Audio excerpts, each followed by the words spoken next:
नमस्कार, मी स्मिता गुणे. नुकतीच भारतामध्ये मोठ्या धूमधडाक्यात दिवाळी साजरी झाली आणि आता ह्याच दिवाळीचे फटाके अमेरिकेत देखील कालपासून फुटायला सुरुवात झाली आहे. त्याचं कारण कालच अमेरिकेच्या राष्ट्रपती पदाची निवडणूक पार पडली आणि राष्ट्रपती म्हणून अमेरिकन जनतेने रिपब्लिकन पक्षाचे डोनाल्ड ट्रम्प यांची निवड केली. डोनाल्ड ट्रम्प हे आता अमेरिकेचे 47वे राष्ट्रपती असतील. त्यांनी डेमोक्रॅटिक पक्षाच्या कमला हॅरिस यांचा पराभव केला. डोनाल्ड ट्रम्प हे राष्ट्रपती पदासाठी निवडून येणं ही भारताच्या दृष्टीनं देखील एक आनंदाची घटना ठरेल असं नक्की वाटतं. कारण ट्रम्प यांच्या प्रचारादरम्यान वेळोवेळी त्यांनी भारताविषयी सहानुभूती व्यक्त केली, भारतीयांच्या पाठीशी उभं राहण्याचं आश्वासन दिलं आणि भारत आणि भारताचे पंतप्रधान नरेंद्र मोदी यांच्याविषयी वेळोवेळी गौरवोद्गार देखील काढले आहेत. डोनाल्ड ट्रम्प यांची 2016 ते 2020 या कालावधीत देखील अमेरिकेचे राष्ट्रपती म्हणून कारकीर्द राहिली आहे आणि आताची टर्म ही त्यांची दुसरी टर्म असेल. अमेरिकन फर्स्ट हा नारा घेऊन डोनाल्ड ट्रम्प यावेळी किंवा त्यांचा पक्ष रिपब्लिकन पक्ष हा यावेळी निवडणुकीमध्ये उतरला होता. अमेरिकन फर्स्ट म्हणजे अमेरिकेच्या नागरिकांचं हित सर्वोच्च आणि अमेरिकेचं हित हे सर्वोच्चपदी असेल असं त्यांचं संपूर्ण प्रचारादरम्यान म्हणणं राहिलं. अमेरिका जगभरातील देशांना विविध प्रकारे मदत करत असते. अमेरिका ही एक महासत्ता आहे. अमेरिकेचं लष्करी सामर्थ्य प्रचंड आहे. अमेरिकेची आर्थिक शक्ती आपल्या कल्पनेपलीकडची आहे. अमेरिकन उद्योग जगत संपूर्ण जगावर राज्य करतं असं म्हटलं तर वावगं ठरणार नाही. ह्या सगळ्या महाशक्ती एकत्र येऊन अमेरिका हे राष्ट्र बनतं आणि मग ही महासत्ता जगभरातल्या देशांशी त्यांच्या पद्धतीने अमेरिकेच्या इच्छेनुसार संबंध प्रस्थापित करत असतं.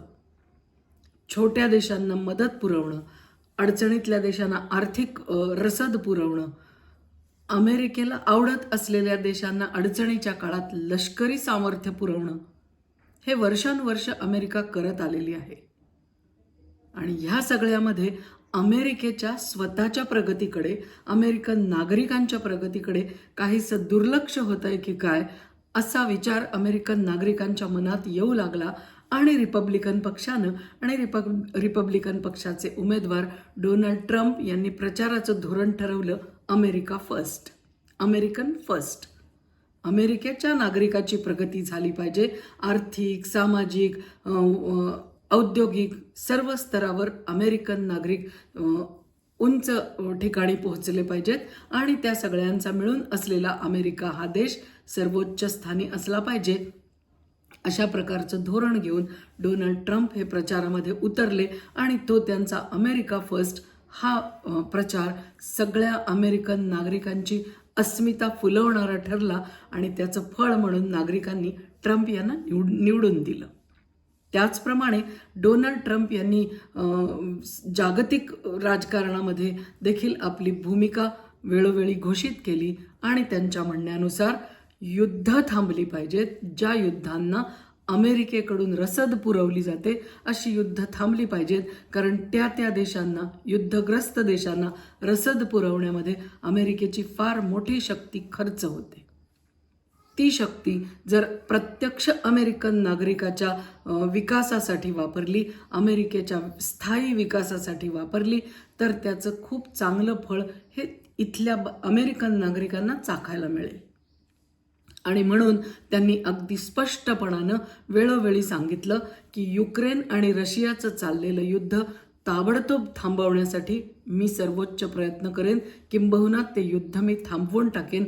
युक्रेनला केली जाणारी लष्करी रसद जर बंद झाली तर आपोआपच हे युद्ध थांबेल.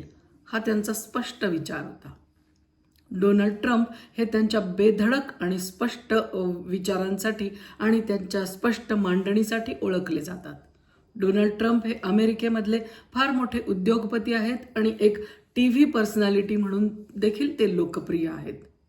डोनाल्ड ट्रम्प यांच्यावर त्यांच्या राष्ट्रपती पदाच्या मागच्या कारकिर्दीमध्ये काही कायदेशीर खटले देखील दाखल झालेत आणि तरी देखील डोनाल्ड ट्रम्प हे अशा पद्धतीने लोकप्रिय होत गेले की त्यांना काल अमेरिकन जनतेनं राष्ट्रपती पदावर बसवलं.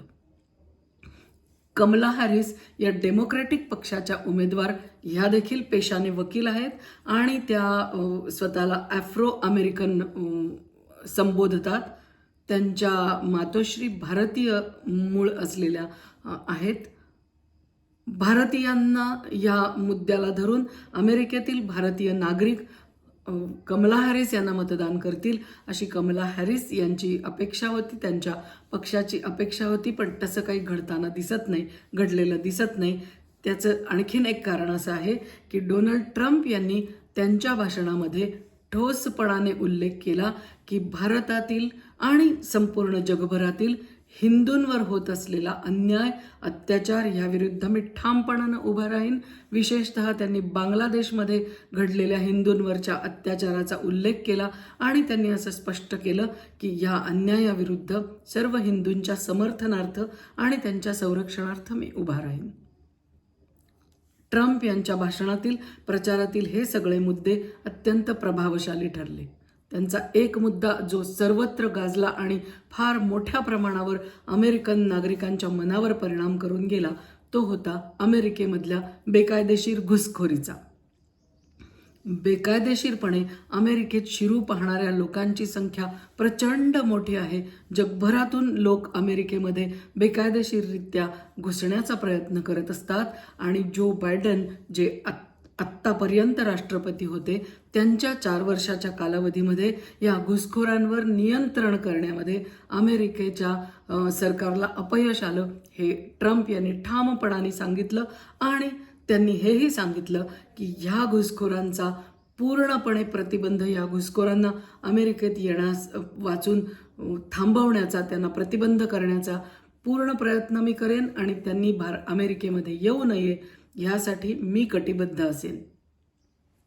हे घुसखोर जेव्हा अमेरिकेत येऊन राहतात तेव्हा त्यांच्यावर करावा लागणारा खर्च हा कष्ट करून पैसे कमावणाऱ्या अमेरिकन नागरिकाच्या टॅक्समधून जातो आणि तो बेकायदेशीर नागरिकांवर खर्च होतो, जो खर्च टॅक्स पेयरवर, टॅक्स भरणाऱ्या नागरिकावर खर्च झाला पाहिजे. त्या बेकायदेशीररित्या राहणाऱ्या नागरिकांचं फार मोठं ओझं अमेरिकेवर येऊन पडतं. त्यांच्या पालनपोषणाची विनाकारण जबाबदारी अमेरिकेला घ्यावी लागते आणि हे बेकायदेशीररित्या राहणारे नागरिक अमेरिकेमध्ये अशांती, असंतोष निर्माण करतात, अस्वस्थता निर्माण करतात.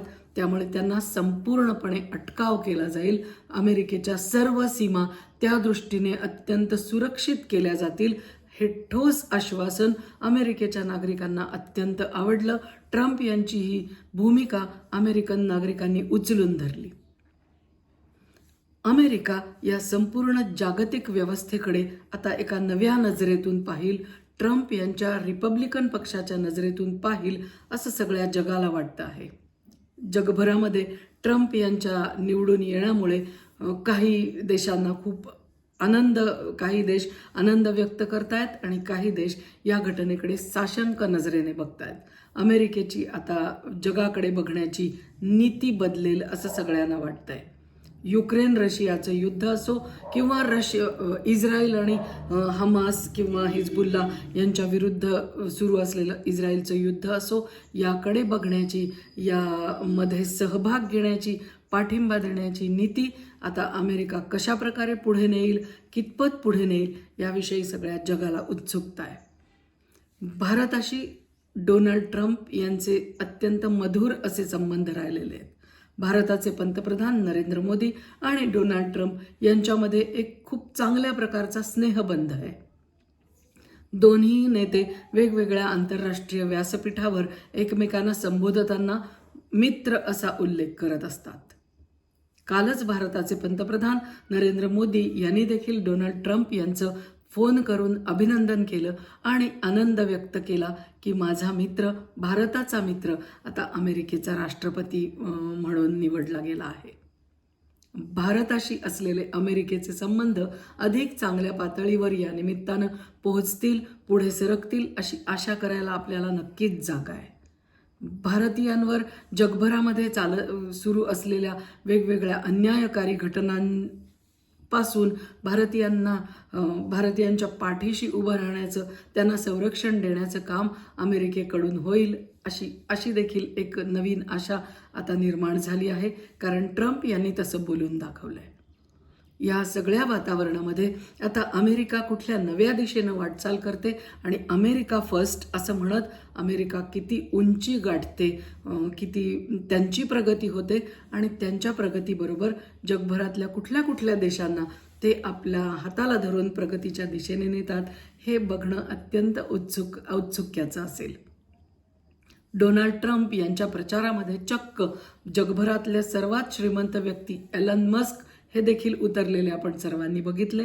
टेस्ला या कंपनीचे मालक असलेले एलॉन मस्क यांनी डोनाल्ड ट्रम्प यांना निवडून देण्यासाठी वेळोवेळी त्यांच्या प्रचारात सहभाग घेतला आणि अपेक्षा आहे की आता ट्रम्प यांच्या औद्योगिक धोरणामध्ये एलॉन मस्क यांचा मोठा सहभाग असेल आणि ह्या सहभागामुळे त्या सगळ्या विचाराला एक अधिक चांगली दिशा मिळेल असंही मानायला हरकत नाही.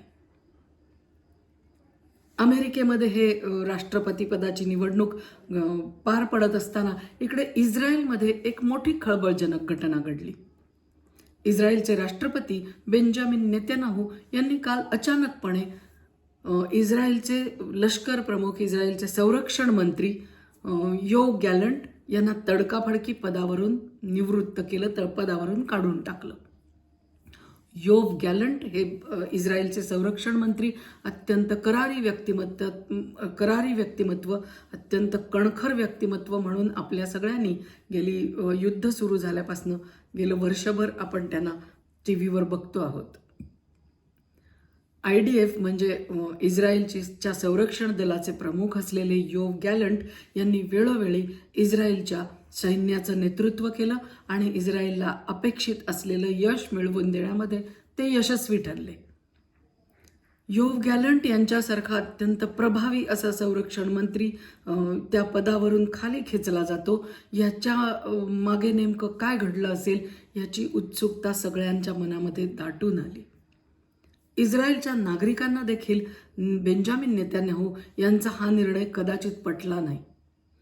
योव गॅलंट यांनी पदावरून खाली उतरताना जे भाषण केलं त्या भाषणामध्ये त्यांनी इस्रायलच्या यशासाठी, इस्रायलच्या सार्वभौमत्वासाठी सर्वांनी एकजूट राहावं आणि युद्धामध्ये आपला सहभाग नोंदवावा असं आवाहन केलं आणि इस्रायलच्या सगळ्या नागरिकांमध्ये योव गॅलंट यांच्याविषयी मोठी सहानुभूती, मोठं समर्थन दाटून आलं आणि त्यांच्याविषयीचं समर्थन देण्यासाठी इस्रायली नागरिक काल दिवसभर रस्त्यावर उतरलेले देखील आपण पाहिले. इस्रायलमध्ये अंतर्गत असंतोष अशा पद्धतीने दाटून आला आहे, अंतर्गत असंतोष अशा पद्धतीने उफाळून आलाय आणि बेंजामिन नेतन्याहू यांच्यासमोर निदर्शनं सुरू झाली आहेत की तुम्ही योव गॅलंट यांना पदावरून खाली खेचू नका, त्यांनाच संरक्षण मंत्री पद देणं आवश्यक आहे. इस्रायल लढत असलेल्या हिजबुल्लाह या संघटनेचा खंबीर पाठीराखा असलेला इराण हा शक्तिमान देश, त्या देशामध्ये देखील नागरिकांनी आंदोलन सुरू केलं आहे. कारण त्यांचं म्हणणं असं आहे की अतिरेकी संघटना म्हणून माहीत असलेल्या नावाजलेल्या या हिजबुल्लाह या संघटनेच्या पाठिंब्यामुळे आपल्या देशातल्या निरपराध नागरिकांना इस्रायलकडून बॉम्ब वर्षाव झेलावा लागतोय. विनाकारण निरपराध नागरिकांवर हल्ले होत आहेत, विनाकारण निरपराध नागरिकांना या सगळ्यामध्ये भरडून निघावं लागतंय. त्यामुळे तुम्ही इराण सरकारनं हिजबुल्लाहचा पाठिंबा काढून घ्यावा किंवा हिजबुल्लाहला समर्थन देणं बंद करावं आणि आम्हाला शांततेने जगू द्यावं अशी इराणी नागरिकांनी मागणी करत इराणमध्ये देखील निदर्शनं सुरू झाली आहेत. रशिया आणि युक्रेन यांच्या युद्धामध्ये देखील आता पुढे काय होणार याची उत्सुकता दाटून आली आहे. कारण डोनाल्ड ट्रम्प अमेरिकेत सत्तेवर आले आहेत आणि पुतीन यांनी रशियन सरकारनं अमेरिकन सरकारशी सहकार्य करण्याची म्हणणं बोलून दाखवलंय, विचार बोलून दाखवलाय. त्यामुळे जगातलं हे सगळं तापलेलं, धुमसत असलेलं युद्धग्रस्त राजकारण आता अमेरिकन राष्ट्रपतीपदाच्या निवडणुकीत रिपब्लिकन पक्षाचे डोनाल्ड ट्रम्प निवडून आल्यामुळे कुठल्या नव्या वळणावर जातं, कुठल्या नव्या दिशेनं पुढे जातं हे बघणं सगळ्यांच्या दृष्टीने अत्यंत औत्सुक्याचं असेल. आणि भारत अमेरिका संबंध आता कुठल्या चांगल्या वळणावर जाऊन पोचतात, भारताचे कॅनडाशी असलेले संबंध हे देखील या दृष्टीने महत्त्वाचे असतील, कारण कॅनडा आणि अमेरिका यांचे संबंध खूप घनिष्ठ आहेत. कॅनडा आणि भारत यांचे संबंध जरा ताणलेल्या अवस्थेत आहेत. त्यामुळे त्या संबंधांवर ट्रम्प यांच्या विजयाचा नेमका कुठला परिणाम होईल की नाही हेही आपल्याला सगळ्यांना बघावं लागेल. त्याचप्रमाणे चीन ही दुसरी औद्योगिक शक्ती या सगळ्या अमेरिकेत असलेल्या घडामोडींकडे आता कुठल्या दिशेने बघणार आहे, अमेरिका आणि चीन यांचे एकमेकांशी कसे संबंध असतील, त्याचा भारतावर काय परिणाम होईल हे देखील पुढे जाऊन येत्या काळात आपल्याला बघता येईल. पण आज डोनाल्ड ट्रम्प यांच्या निवडीने भारताचे अमेरिकेशी असलेले संबंध सुधारतील ह्याच चांगल्या आशेवर हा व्हिडिओ मी थांबवणार आहे. पण हा व्हिडिओ आणि यापूर्वीचे व्हिडिओ आपल्याला आवडत असतील तर नक्की लाईक करा, शेअर करा आणि सबस्क्राईब करा. तूर्त इतकंच. धन्यवाद.